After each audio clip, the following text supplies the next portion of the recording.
The Sports Report is being brought to you by the Sedurwood Knolls National Junior Sailing Championship. Welcome to your Wednesday evening sports check, everyone. I'm Amajal Knowles, topping sports. Day 3 of the 41st Hugh Campbell basketball tournament well underway here at the AF Adderley Gymnasium. On the court right now, a showdown between the St. John's Giants, who lead comfortably 54-29 over their BAISS rival, the Kingsway Saints. Before we get you caught up on the later schedule for tonight, a look at the highlights from Day 2. Day 2 of the 41st edition of the Hugh Campbell basketball tournament continuing yesterday at the AF Adderley Gymnasium, with the competition heating up in pool play. Among the spectators was Minister of Youth, Sports and Culture, the Honorable Mario Boleg, who spoke on the talent thus far. The kids are excited. That's what they all look forward to do and to play in. It's like the Nationals without the high school Nationals. So I say the best of luck to all of them, and may the best team win. Forward, as of Wednesday forward, we should see some very competitive games. I invite the public to come out and watch, support their favorite high school or their alumni, or whichever one that they think will become victorious. I'm looking forward to the matchups as the tournament progresses. Game 1 featured the Kingsway Academy Saints going up against the Greenville Preparatory Academy Gators. The Saints took care of business early by gaining a 21-10 lead at the half and 38-14 lead to end the third. Keeping their foot on the gas, the Saints left no doubt in this one to join the win category, 57-20. Leading his team to victory was Kenyon Johnson with 10 points and 13 rebounds. Back from their intense victory on Monday night, the CV Bethel Stingrays took on the R.M. Bailey Pacers in Game 2, with the Pacers leading 13-3 after the first and 29-7 at the half. CV would look to get some redemption but could not get within 10 points as the Pacers kept pushing through until the end. In the final seconds, R.M. Bailey would take full advantage of this one, 54-17. Leading the charge would be Keith Barnaby with 16 points and 7 rebounds. In the third matchup, BAISS runner-ups, the Queens College Comets, looked to redeem themselves against the CC Sweeting Cobras. The Cobras, coming out strong, would take a comfortable 30-16 lead at the half and never look back. CC kept full control of this one to join the winners bracket 69-36. Donovan Samuels and Tavari Roker dropped 11 points apiece in the victory. Reigning champs of the Hugh Campbell tournament, the C.I. Gibson Rattlers would take on the Westminster College Diplomats in the feature game of the night, and this one would start out with a fast-paced and close first quarter, with C.I. leading the way 17-14. The champs would gain some headway by going up 42-34 to end the half. With their foot on the gas now, the Rattlers would sting the Diplomats 66-55. Coach KJ Johnson on his team's first game performance. We got to play, just tournament play. Everybody comes ready to play. And they bring their best game against C.I. Gibson. So at the end of the day, if we don't play, we give ourselves a chance to lose. So we got to come ready every game, no matter who we play. Focus on just taking care of basketball. Big plays and intense basketball action continues all week long at the AF Adderley Gymnasium. Reporting for ZNS Total Sports, I'm Eugene Stewart. So in hoops, the Bombers men's national basketball team are roughly 24 hours away from the first in a pair of big matchups in the latest FIBA AmeriCup qualifiers. The Bombers playing host in this window with Cuba on Thursday and the United States on Sunday. The veteran-laden squad taking to court on Tuesday for their first practice. Guard Dominic Bridgewater and head coach John Lucas III.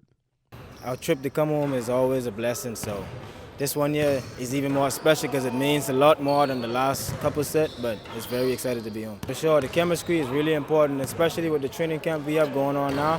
It's going to be extra important for us, so with this team we got together, it's going to be really helpful. Guys, I know everybody's back home, want to see friends and family, but this is also a business trip. This is a business trip. I want them to enjoy themselves, but just know when we come in between these doors and between these lines, it's go time. There's no playing around. It's no about thinking about what you're going to do after or what you did before. It's all about the game and getting ready for the game plan, which is Thursday. Right now we're looking at Cuba only, and then we'll get the Team USA after we take care of Cuba.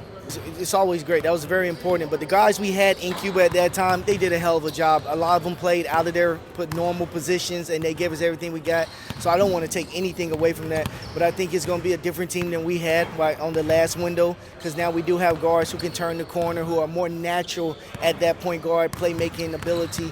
And it just frees up those guys who had to play in a different position. It puts them back in a natural position where they can thrive. From the collegiate ranks, Payman freshman with the Baylor Bears, VJ Edgecombe, continuing a phenomenal first season. Edgecombe and the Bears would drop another home game to number 50 in Arizona, 74-67. Edgecombe, who's averaging 15 points, struck for a game-high 24 going 6 of 13 from the field. After a slow shooting start to the season in conference games, the 6'5" guard is shooting 44% from the field and 35% from three, proving to be a high-level scorer. In addition to his defensive playmaking instincts, Edgecombe sitting firmly in the top 5 amongst most NBA mock draft boards. On the women's side, you'll let McAfee McCowan and Rayma Collins and the Ole Miss Lady Rebels with another tough out in conference play. Despite 22 points from KK Deans, they would fall to number 16 Tennessee 80-71 in Knoxville. Ole Miss currently sits 6th in the SEC. Oh, there was a great environment today. Proud of my team's effort on the comeback. I thought the first quarter killed us. And from an offensive standpoint, I feel like we missed so many layups.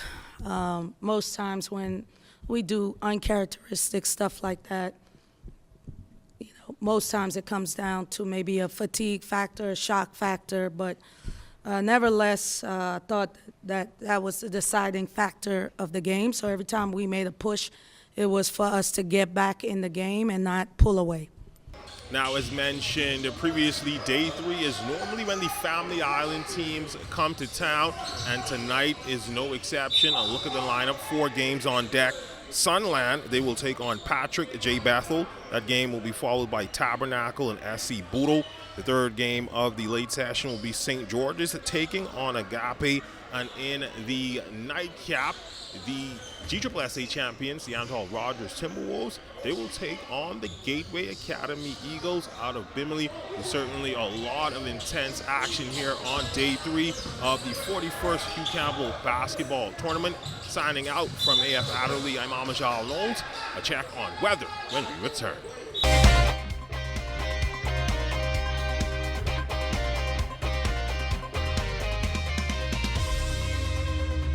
The Sports Report has been brought to you by the Sir Durward Knowles National Junior Sailing Championship.